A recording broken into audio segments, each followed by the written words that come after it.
When Barrett's esophagus is discovered, the treatment is that of the underlying Gastro Esophageal Reflux Disease.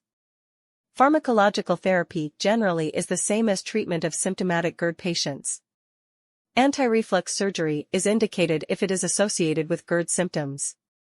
A randomized trial suggested that aspirin, as a chemoprevention agent, in combination with a high-dose PPI, may improve outcomes in patients with Barrett's esophagus measured by its progression to cancer and mortality.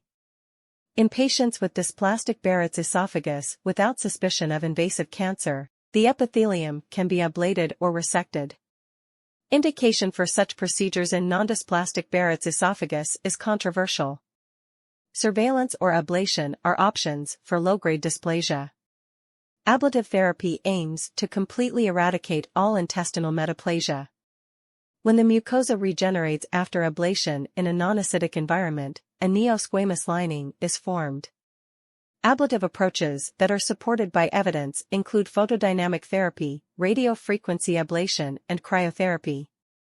Among these methods, RFA is most popular because there is evidence of its effectiveness, cost and side effect profile.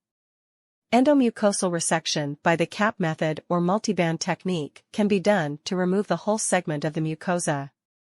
When this is applied to circumferential Barrett's esophagus, the stricture rate is high when healing occurs.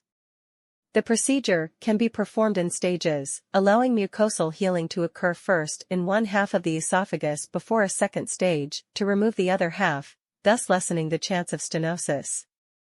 In contrast, the incidence of stricture formation is low following radio frequency ablation, because the depth of ablation extends to the muscularis mucosae only.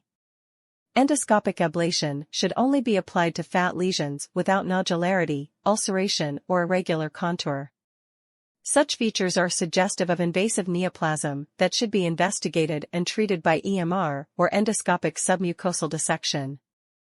ESD, though more technically demanding, provides en-bloc resection of the index lesion with better margins for histological diagnosis.